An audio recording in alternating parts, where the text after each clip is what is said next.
Hey guys, welcome to my tutorial on how to set up a dialogue system for your game.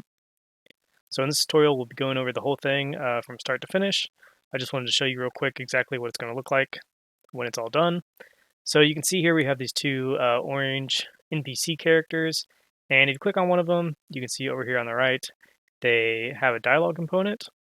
And if you click on that dialogue component, you can specify a dialogue tree. And the dialogue tree is basically going to be the tree that specifies what they say and what the player can respond to the things that they say. And you can see I have a drop down here, and so you can select from multiple dialogue trees. So you can add as many dialogue trees as you want to your game, and then assign them as you see fit. So you can see this guy is assigned dialogue tree 1, and if I click on the right guy and look at his dialogue component, it's assigned to dialogue tree 2. So if I go ahead and run this, and I go up to this guy, and I press my interact button, you can see it pops up down here, and he's saying, what can I help you with? And if I click, then it gives us options. And so you can choose, I'm looking for Bob. Do you know where I can find him? So if I click on this top one, then he'll reply to it appropriately. He says, Bob works all day, but if you come back later tonight, you might be able to catch him. He lives just around the corner. And then if you click again, it will go back to the start, and it'll be like, hey, what can I help you with? And again, you'll be presented with these options. And the dialogue tree can go down as deep as you want. So you can see if I say, who are you? He'll say, I'm an NPC. My whole purpose in life is to help out in this tutorial. And then he'll even ask me a question again, who are you? And then I can reply, and you can see I'd even scroll down because there's actually 4 options here. So it supports, more than just the 3 that you see on the screen. And he says, you can choose I'm just a player, blah, blah, blah. And depending on how you reply, he'll reply appropriately. And if you say goodbye, then it will just exit. And again, since this guy's using a different tree, you can say, he says who goes there. If you click, it says it's me, the player, or you can say go away. And again, it's a totally different tree, and he'll reply accordingly. And just to show you like how super easy this is, because I saw a couple other tutorials, and they had similar setups, but I thought they were a little bit cumbersome to use. So like, for example, if you wanted to add dialogue to like this box, for example, or literally anything in your game, all you have to do is just click on it, or you can do this inside of the blueprint, but you just click on something and you just add the dialogue component. And then again, you specify which dialogue tree it is. So you could have one, for this cube. Maybe it talks to you in some special way. I don't know what it says, but I'm just going to choose this one. And then one thing you do have to do is you have to click on the top level, and you have to make sure that any actor in your level that you want to be able to interact with, like talk to, it has to be able to generate overlap events. So make sure this is checked. Anytime you add a collision sphere or box or whatever to an actor, it'll automatically have that checked. But for things like this that don't normally have it checked, you just have to make sure it's checked. And you can see I can go over here, click my button, and he asks me questions just like that other guy did. So it's super easy to add components like this, or dialogue components of things. And I tried to keep this tutorial as simple as I could without like going too deep into things. So hopefully it's able to at least get you like 90% of the way to all the features that you want in your game. It should give you a really, really strong foundation. So with that being said, we'll go ahead and we'll hop right into it. So launch the Epic Game Launcher, and I'm on version 4.24.2. I'd recommend updating to this one or newer if you're going to follow along, just so you don't have any issues. And click on Games down here at the bottom and hit Next. And I was using the third person, so we'll use the third person and hit Next. And we want blueprints, and I guess you can leave starter content. I don't think I actually use it though. And we're going to name this dialogue system, and go ahead and create the project. And while that's creating, I'm going to go ahead and move this guy, didn't mean to minimize that, over to this screen. Oh, it's not letting me. Oh, that's the other one. Let me close some of these tabs so I can actually move it real quick. Sorry. Oh gosh. Okay. Here we go. So this is our brand new project. This is just the third person template project. Nothing added to it yet. So the first thing we're going to want to do is, you noticed I was able to walk up to NPCs or anything and press a key and it would interact with them. So that's like the very first thing we need to get set up. That doesn't really have to do specifically with the dialogue system, but we kind of need it in order to actually be able to talk to people. So the first thing we're going to want to do is create an interaction interface, and this is going to be an interface that pretty much anything that implements this interface will be able to be interacted with. So it can be used for more than just the dialogue system in your game, but that's all we're going to use it for right now. So right click and go to blueprints, and then go to blueprint interface, and we'll call this the interaction interface. And if we double click and open up this, it'll open up a window where we can define some functions. We're just going to keep it really simple. We're just going to have one function. So over here on the right, click on this function and rename it to on interaction. And we do want to pass one parameter, so make sure you have it clicked. And down here at the bottom right, in the inputs, click add new parameter. And we want the parameter to be the third person character, because it's basically going to pass along the character or the player that did the interaction. And so this is the player character. All right, so that's basically all we need to do with that. So we can go ahead and close it. The next thing we're going to want to do is set up our interaction key. So go to the project settings, which is under edit, project settings. And we want to come down here to where it says input and click on that. And then under action mappings, you can see we already have one for jump and reset VR. These just come standard with the tutorial or with the template. But we want to add one for interaction. So click this little plus button, and we're going to rename it to interact. And I'm going to set it to the F key.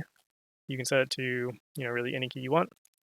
I'm going to use F now for interaction. So now we have that, we can just switch back to this tab. And we're going to want to open up our character so that we can listen for that interact input event. So go ahead and click on your character, and then over here on the right, you can click the blueprint to open it up, and that'll open up this blueprint.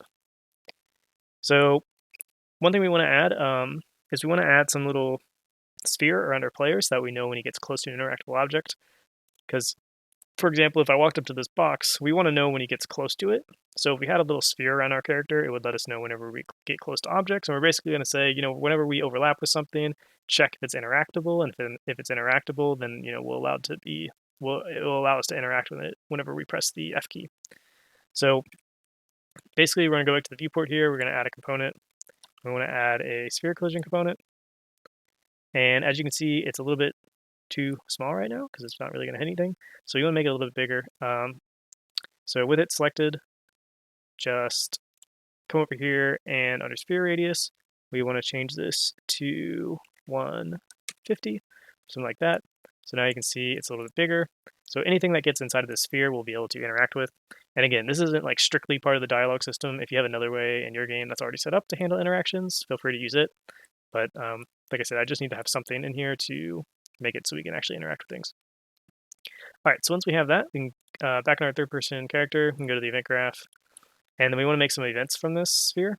I'm just going to rename this actually to interaction sphere, just so it's a little bit more clear what it is. This is our interaction sphere.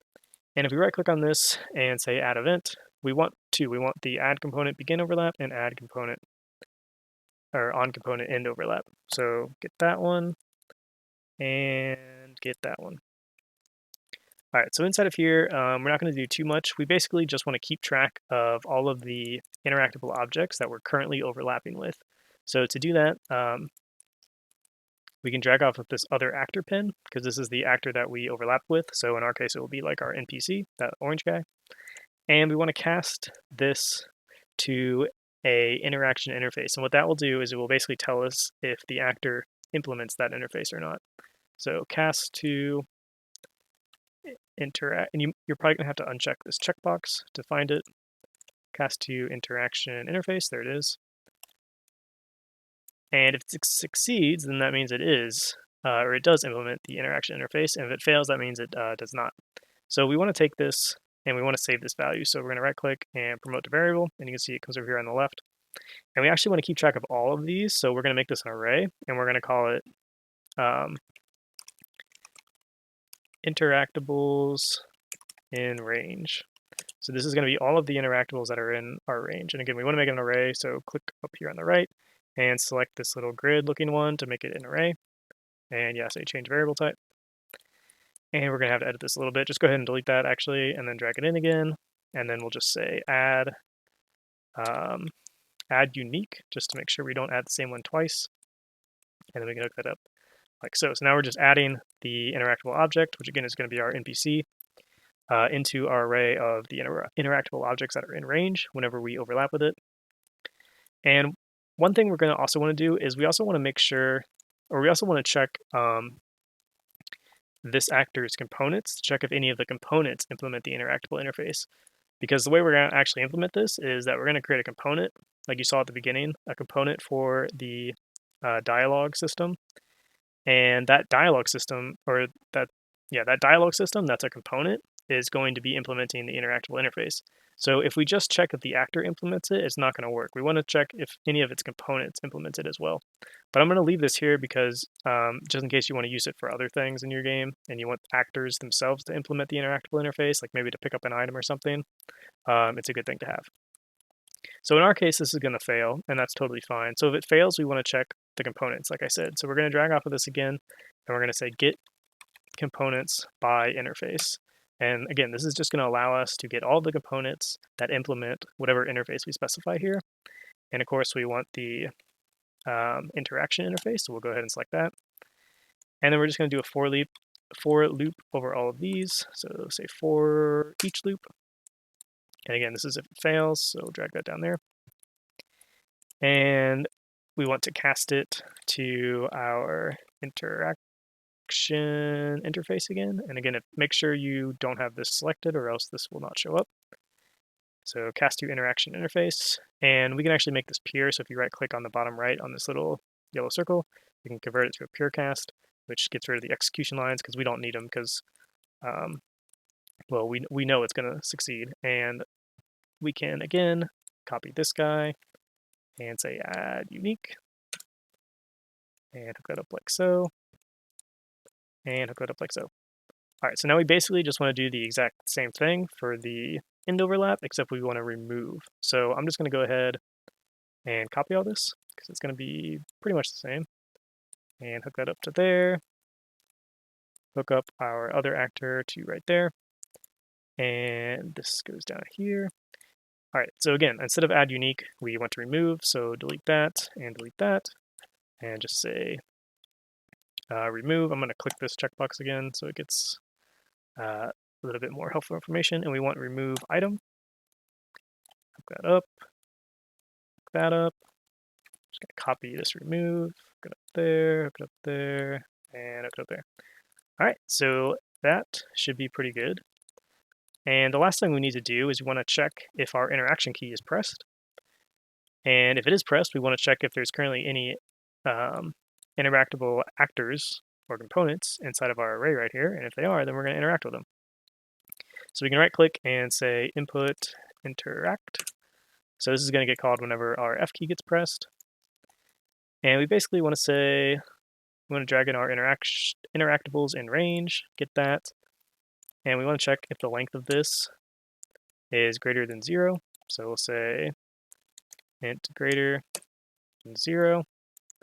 So basically just checking if there's anything in there, and we'll do a branch. So if there is something in here, that means we're overlapping with at least one interactable object. For the purpose of this tutorial, I'm just going to say go ahead and interact with whatever the first one is in the array.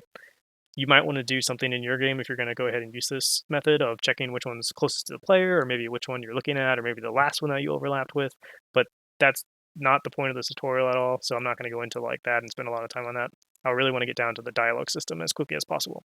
So I'm just going to drag this in, and I'm just going to get a copy of the first one in there. And we'll say that's the one we're going to interact with, because we don't want to interact with more than one at once, because then we'd be talking to two people at once, which could be weird. And we're going to call our on interaction. And again, to find that, I just typed call on interaction, and it pops up. And we'll hook that up. And it's asking us for the player controller because that's the parameter that we specified when we created it. And of course, that's just going to be self. So we can right click and say get reference to self and pass our self along. All right, so now we should be pretty much good to go. And I'm just going to add a little print string here to test this. And we'll just say interacted. So if we go ahead and we run this, well, actually, it's not going to do anything yet because we don't have any actors that implement the interaction interface. So we need to set that up next. We just need to create a really simple NPC character, like the orange character that I showed you at the beginning. So if we come back here, I'm going to make a dialog folder, I think, or dialog system. We'll say, if I can rename this, it's not letting me type. There we go, dialog system. So inside of here, we're going to create everything that has to do specifically with our dialog system. Let me see, where did I put this guy in my other project? Oh, I put him in an NPC folder. Okay, so we're also going to make one more folder up here, and we'll call this NPCs, I guess just NPC. And inside of here, we are going to create our NPC. So right click, and we need blueprint class, and we need character, and we'll call him BP underscore NPC. So if we go ahead and we open this up, we can edit our NPC. We're just going to add some simple mesh to him. I'm just going to use the Unreal Engine mannequin because that's really the only one I have in this project. So come over here to skeleton meshes, or click on mesh, and then come over here and say SK mannequin, and drag him down so he's kind of more aligned with the bottom. And I changed him to some orange texture. It doesn't really matter. I use this m underscore table round just so he looks a little different. Once it compiles, he looks different than he did before. Oh well, at least he looks different. That's the main point. And I'm going to just give him a custom little animation. So we'll say use animation asset, and we'll just say idle, so he's not standing there awkwardly. All right, so we got our NPC character, but the one thing we need to do is, again, we need to have him implement the interactable interface. So just for testing purposes, I'm going to come up here to class settings, and I'm going to say that on the right here that he implements the interaction interface, just so we can kind of test this out real quick. So if we go ahead and save that, and we come back and we press play. Oh, I forgot to add him to the scene. So drag one of these guys in, maybe rotate him a little bit. Now come over here. Oh gosh, what did I do? Did I like mess up the hierarchy on accident? I think I did. Hold on. What the heck did I do? Camera capsule holds all of this. Sorry, 1 second. This shouldn't have happened on your project. I think the follow camera should be part of the camera boom. There we go. Okay. I think I accidentally dragged that and then I didn't notice it. All right, so if I come up here and I press F, you can see in the top left it prints out interacted. If I'm not close to him and I press F, it doesn't print. And if I get close to him again, you can see it prints out as many times as I click it. So we're interacting with this guy because he implements the interaction interface. But that's not really exactly how we want to do it. We don't want him to implement the interaction interface. We want the dialog component that we haven't yet created to implement the interface. So go back to the NPC character and remove this, and it will ask you if you want to transfer the interaction function to be part of your blueprint, and just hit no, because we don't want to save anything about it right now. Okay, so now that we have the interaction working, we can go ahead and start working on the dialog specific stuff. So the first thing we're going to create, or at least start creating, is the dialog component. So back in the content browser in the dialog system folder, we're going to right click and we're going to say blueprint class, and we want to create an actor component. And all an actor component is, just like it says, it's a reusable component or a set of functionality that can be added to any actor. So pretty much any actor in your game, whether it be, you know, some sort of character, or maybe it's just a sign that you can talk to, or it's a magic whatever, anything you want to be able to talk to via a dialog system, you will just add this component to, and it will just work. So we're going to create an actor component, and we will call it dialog component.